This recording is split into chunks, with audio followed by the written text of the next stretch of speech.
Bonjour Bruno Retailleau. Bonjour, Effectivement, le président Carino. sera sur TF1 ce soir, président et candidat comme Nicolas Sarkozy en son temps. Voilà ce que vous dit le camp Macron. Oui, bien sûr, mais j'espère qu'il y a des règles. Il y avait une règle, une jurisprudence du CSA pour le président candidat à l'époque Nicolas Sarkozy. La règle était celui du candidat présumé.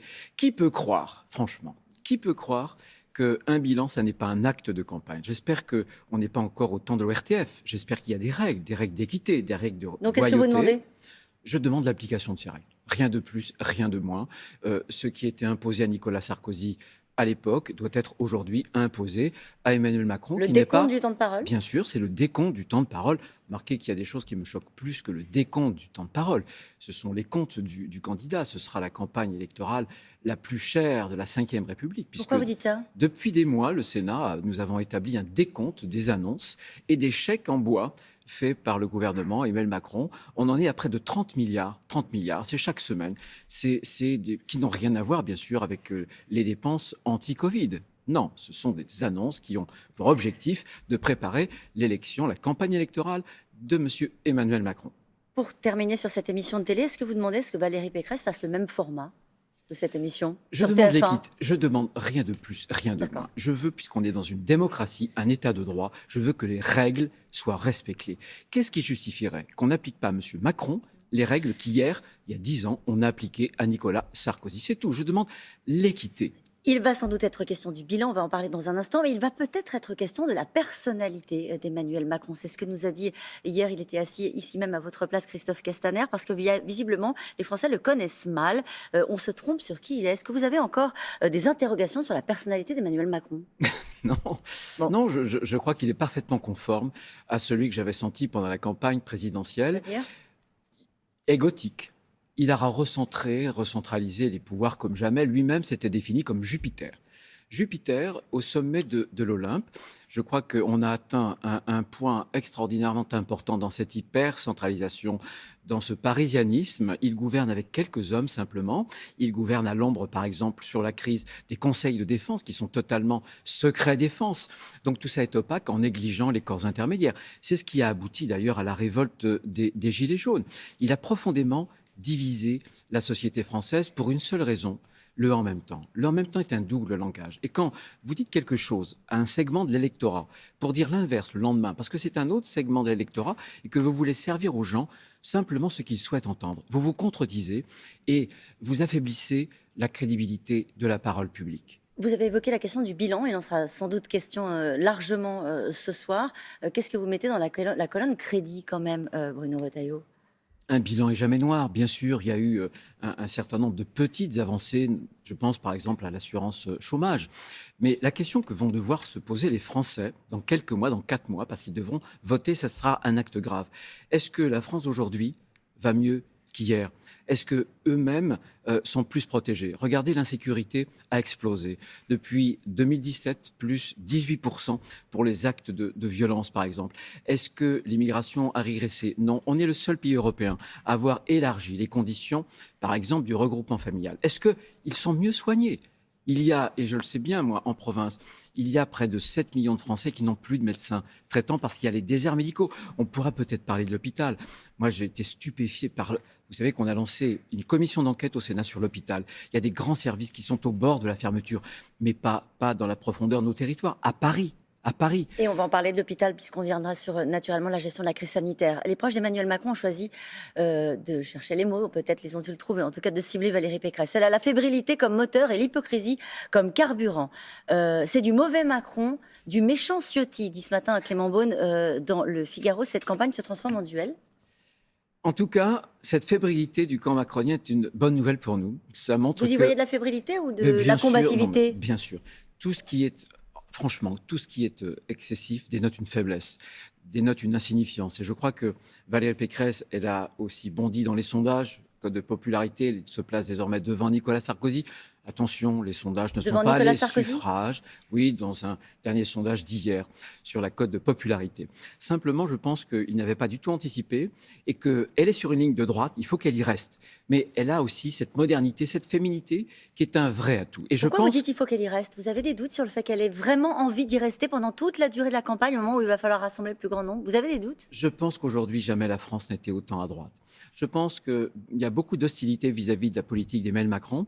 Et je pense que la politique en général s'est amoindrie lorsqu'elle a affaibli ses convictions. Pour moi, la politique, ce sont des convictions.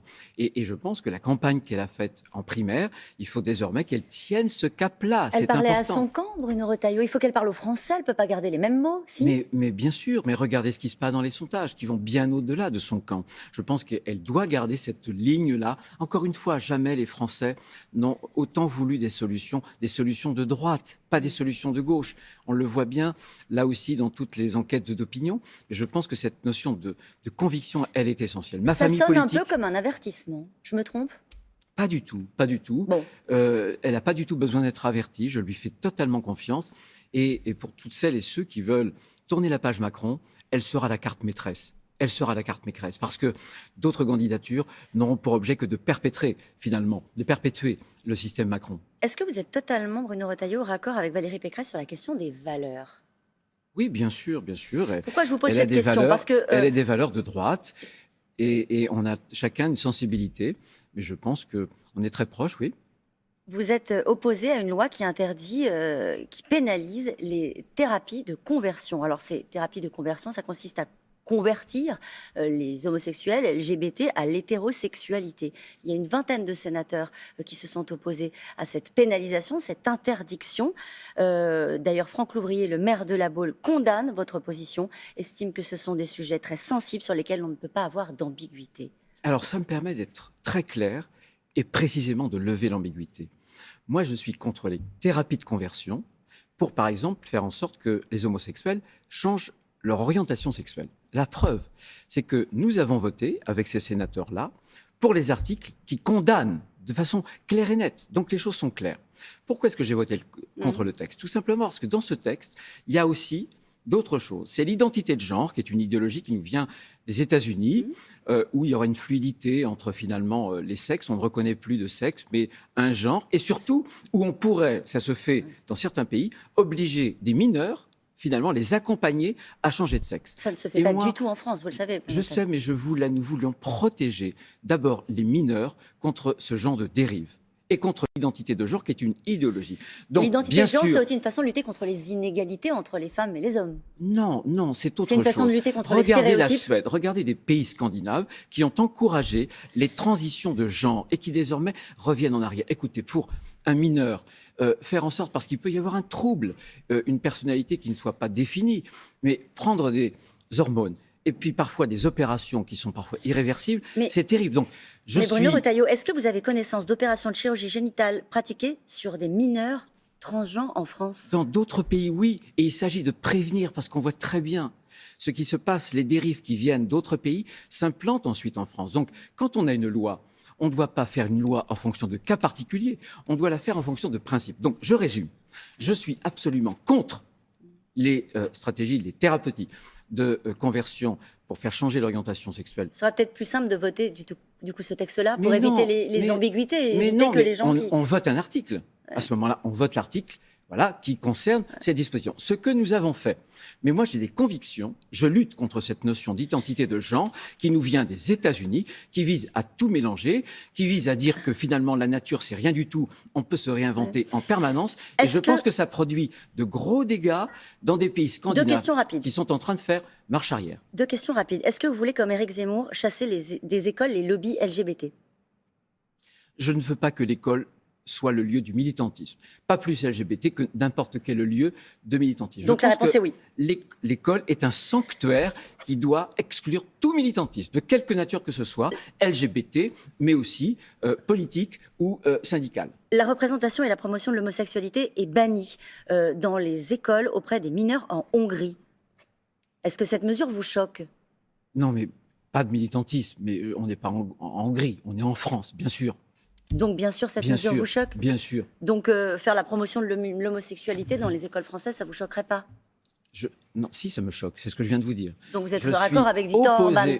Je suis opposé à ce que l'école soit le lieu du militantisme. C'est clair et net.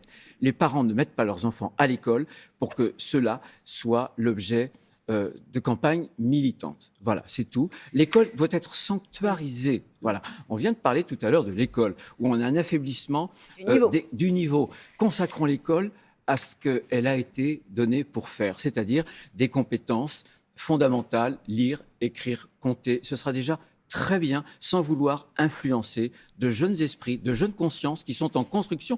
C'est la même chose, vous savez, pour l'islamisme, et c'est la raison pour laquelle nous avions interdit le voile à l'école. On l'a entendu dans le journal de 7h30, comme prévu, on parle du Covid, avec cette tribune de médecins qui réclament une obligation vaccinale. Parce que ceux qui voient arriver dans les services des urgences, ce sont des personnes non vaccinées. Qu'en pensez-vous? J'ai toujours été contre. J'étais pour l'obligation vaccinale pour le personnel soignant, parce que c'est déjà le cas, par exemple, pour de nombreux vaccins à l'hôpital. En revanche, quand vous posez une obligation, vous devez, quand vous légiférez, vous devez voir comment vous la faites respecter et quelles sanctions. Et très franchement, ça diviserait encore plus la société française. Mais je le dis à nos compatriotes, faites-vous vacciner. Prenez la 3e dose, la dose de rappel. C'est fondamental. On a un hôpital qui est au bord de l'effondrement et malheureusement, on nous avait promis 7000 lits de plus en réanimation. On en a moins. Tous les services aujourd'hui sont touchés. Je vous l'annonce, mais de façon solennelle. On est à la veille d'un effondrement de nombreux services et pas seulement en réanimation dans l'hôpital. La Cour des comptes, on en parlait tout à l'heure pour l'école, a sorti il y a quelques semaines un nouveau rapport qui a tiré une sonnette d'alarme en disant attention, le grand oublié, l'angle mort du Ségur, c'est le service de soins critiques et de réanimation. Merci beaucoup Bruno Retailleau.